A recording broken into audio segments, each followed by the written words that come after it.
This is the way. This is the way. This is the way.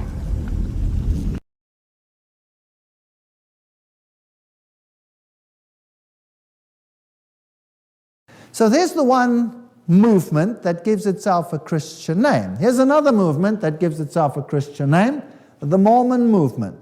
The Mormons call themselves the Latter-day Saints of Jesus Christ. So this is Jesus Christ's name being used again. And the information comes from this angel over there, who is the angel Moroni. Here he stands on top of the globe, blowing his trumpet. Here is a typical Mormon church. It has no windows, just like Masonic lodges don't have any windows. And the founder of the Mormon movement is none other than Joseph Smith. And Joseph Smith was a 33-degree Freemason. I noticed there's another star on the Leningrad Codex cover, and it uses the same Babylonian scribal magic. It's an 8-pointed star made from 2 overlapping squares. It turns out that this is another very high occultic symbol. In Islam mysticism, it's called Khatim Suleiman, the seal of the prophets. In Hinduism, it's called the Star of Lakshmi. And going back to the high-level Freemason degree of Memphis Mizraim, we see that this star is the main symbol used in this degree. The Mormons use the star on many of their temples, and their San Diego temple specifically uses it more than 10,000 times, not only for its decorative design, but the symbol is used as a foundation for its architecture. What does that tell you? Who was his god? If he was a 33-degree Freemason, then his god was Lucifer. Now, this is his follower, is the next prophet, if you like, the Mormon leader, Brigham Young, who followed up Joseph Smith, and he happened to be a 33-degree Freemason. Well, let's check this out.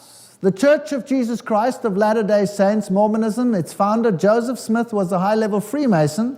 His successor, Brigham Young, was also another high Freemason. According to the book Black Robe, Brigham Young was an intimate friend of Peter de Smet, one of the most powerful American Jesuits of the 19th century. Oh, we find them everywhere. But they're never in the front row, they're always in the back row, so that they never get bonks, the others get bonks. The Mormon Church calls this 8-pointed star the Seal of Melchizedek, which I find very interesting because there is an anomaly regarding Melchizedek introduced within the Masoretic text corruptions. If we compare the corrupted Genesis genealogy timeline of the Masoretic text to the original timeline in the Septuagint, we see something very interesting regarding Shem. According to the Masoretic text chronology, Shem is still alive at the same time that his great-great-great-great-great-great-grandson Abraham is alive, as opposed to the original Septuagint timeline that says their lives are at least 600 years apart. Upon further digging, we find out that the corrupted Masoretic timeline was deliberately manipulated to allow for Shem to be alive while Abraham was also alive, because the Jews used this to refute the book of Hebrews in the New Testament by claiming that Shem is Melchizedek, who conferred priesthood to Abraham. But this is a fiction created by the Jews circa 160 AD as part of their anti-Christian revisions to Scripture to oppose the idea that Jesus was a messianic type of Melchizedek as described in the New Testament book of Hebrews. Well, here Joseph receives from the angel Moroni the gold tablets with this new doctrine on it. Now let's ask him himself whether what I'm saying is correct. So it's always good to go to his own writings, his history of the church. In the evening, I received the first degree in Freemasonry in the Nauvoo Lodge, assembled in my general business office. I was with the Masonic Lodge and rose to the sublime degree. There you have it, straight from the horse's mouth. It cannot be denied. Mormonism was started by Freemasonry under the control of who? The Jesuits, yes. Now, what would be their principal move to start an organization that controls one whole state, at least in the United States, and together with Freemasonry controls the entire space program. Because anybody who's ever been in space is either a Freemason or he is a Mormon. I want to circle back to the Mormon religion, since I was born and raised as an active Latter-day Saint. Let's talk about the Mormons' founding prophet, Joseph Smith, and his ties to the Jewish Kabbalah. It is well documented that Joseph was born into a highly occultic family that practiced ceremonial magic and necromancy within treasure digging and glass looking. I thank God I left the church before I ended up ever participating in the Mormon Temple Endowment Ceremony, which founder Joseph Smith plagiarized from Luciferian Freemasonic rituals he learned upon becoming a Freemason himself. One of the two. Very interesting. Not only that, they are the organization which have the greatest database on anyone ever living. They will find out everything from who you are, who your parents are, where you lived, what you did, every single thing about you, they have the database. This is a database that will be important one day when it comes to buying and selling and who's going to get what in the new dispensation. So they perform a very important work for the Jesuit order. If you look at Mormonism, they have the same sort of ritual as Freemasonry. They have their aprons. The handshakes are a little bit different, as you see. They have their secret handshakes and all the paraphernalia that goes along with it. And this is their main temple at Salt Lake City. Upon further digging, we learn that Joseph Smith became obsessed with learning the occultic language of modern Hebrew. Journalist Tamar Fox writes in an article, in his journal, Joseph Smith wrote, "It seems as if the Lord opened our minds in a marvelous manner to understand His word in the original language." Side note, it's quite the deception, isn't it, that everyone has been bamboozled into thinking that modern Hebrew is a God-breathed, ancient, true language of the Bible, when in fact, it's a medieval engineered language of the children of Satan, which makes sense when you take into account that modern Hebrew is revered and used heavily in the occult and specifically in the conjuring of demonic forces. Again, you can see it's a pretty shut-up place.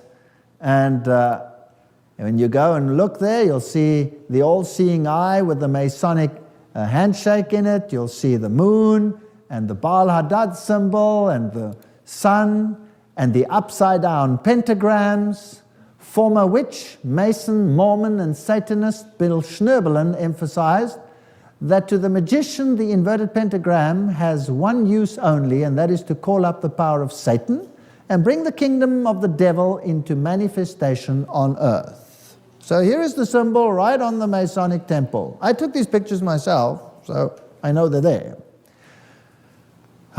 Another quote, "You will find the satanic pentagram invaluable and indispensable if you attempt to draw from the infernal power of our Lord Satan. This extremely powerful amulet is the sign of the microcosm and is the summation of all occult forces. In other words, there is no amulet or talisman more powerful or even close to as powerful as the satanic pentagram."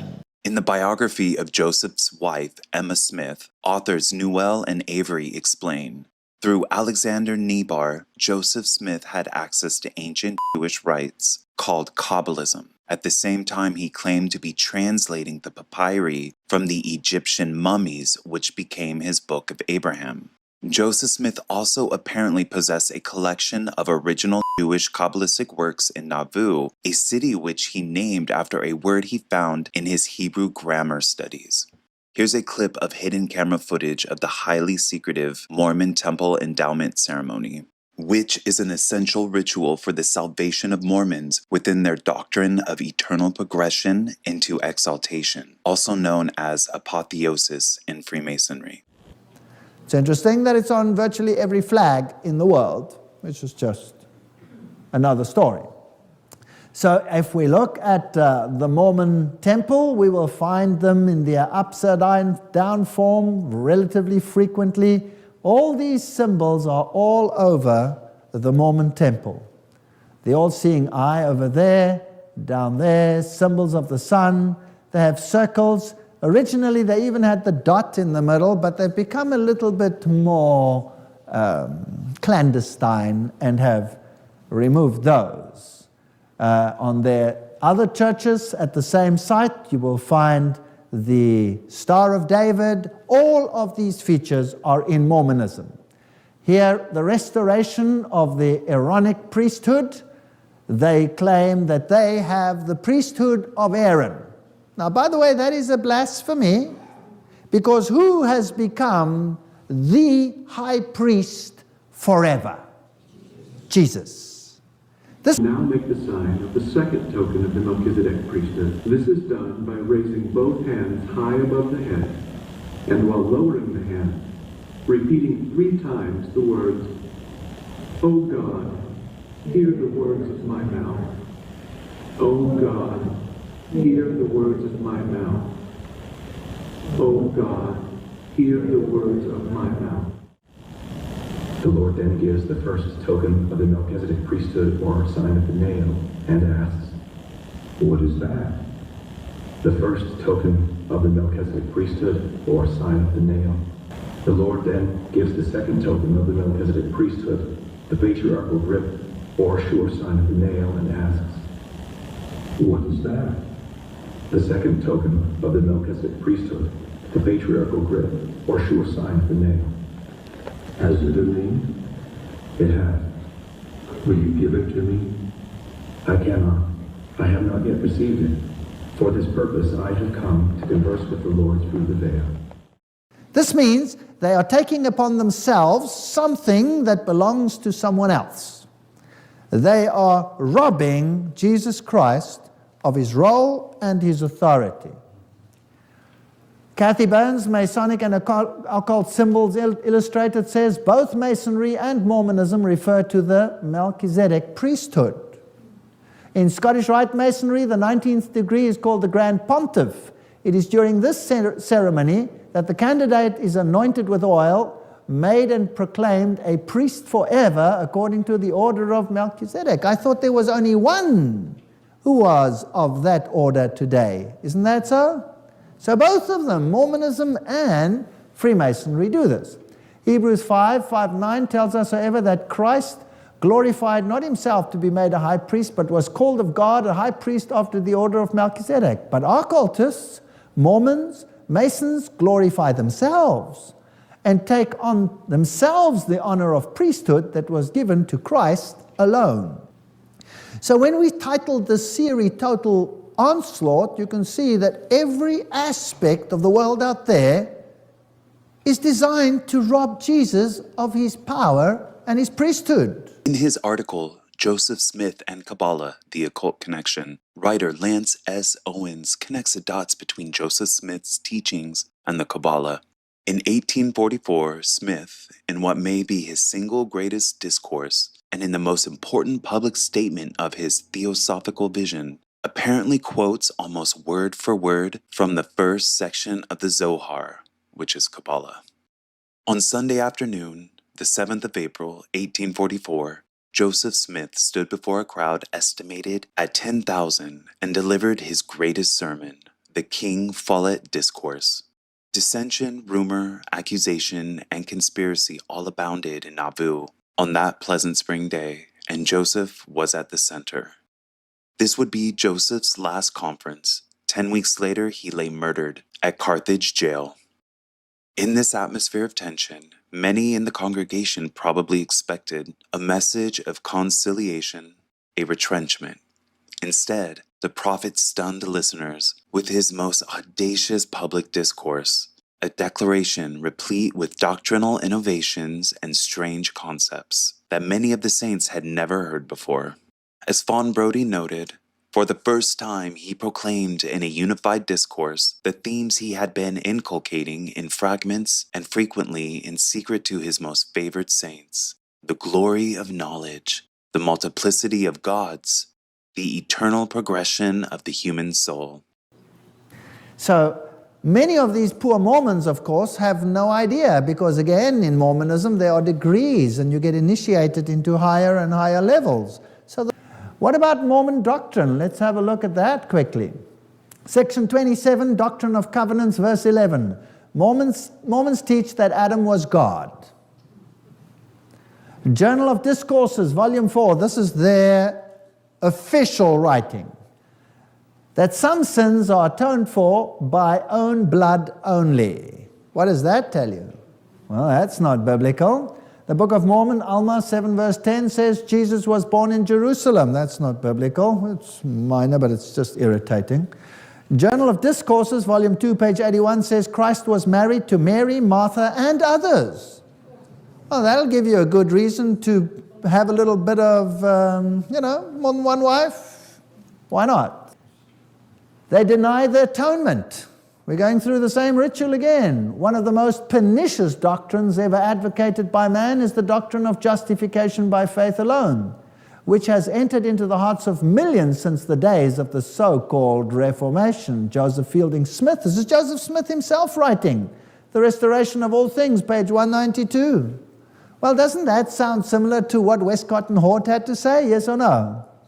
Well, this is Masonic teaching, and Mormonism is nothing other than a front for Freemasonry, masquerading as a religion of Jesus Christ. The Mormon book in 2 Nephi 2, 22-25 says, Adam fell that men might be, and men are that they might have joy. So Adam fell so that men may have joy? Van Hale, in his analysis of the discourse's doctrinal impact, notes 4 declarations made by Joseph Smith, which have had an extraordinary and lasting impact on Mormon doctrine. Men can become gods. There exist many gods. The gods exist above one another innumerably, and God was once as man is now. Interestingly, these were all concepts that could, by various exegetical approaches, be found in the Hermetic Kabbalistic tradition. But even more astoundingly, it appears Joseph actually turned to the Zohar for help in supporting his introduction of these radical doctrinal assertions. The prophet begins his discussion of the plurality and hierarchy of the gods with an odd exegesis of the first words of Genesis, Bereshith bara Elohim. Of course, that's in the occultic medieval modern Hebrew. I suppose I am not allowed to go into an investigation of anything that is not contained in the Bible. I will go to the Old Bible and turn commentator today. I will go to the very first Hebrew word, Bereshith, and make a comment on the first sentence of the history of creation, in the beginning. I want to analyze the word Bereshith, be, in, by, through, and everything else. Next, Rosh, the head. If, where did it come from? When the inspired man wrote it, he did not put the first part, the be, there, but a man, a Jew without any authority, put it there. He thought it too bad to begin to talk about the head of any man. It read in the first, the head one of the gods brought forth the gods. This is a true meaning of the words. Roshith bara Elohim signifies the head, to bring forth the Elohim. If you do not believe it, you do not believe the learned man of God. No learned man can tell you any more than what I have told you. Thus, the head God brought forth the head gods in the Grand Head Council. Smith translates Elohim in the plural as the gods. The word is indeed in a plural Hebrew form, but by the Orthodox interpretive conventions Joseph was taught in his Kirkland Hebrew class, which remain the norm, it is read as singular. In the Kabbalah, the Zohar, however, it is interpreted in the plural. It should be remembered that the Hermetic Kabbalistic worldview parallels Joseph's vision of God in many particulars.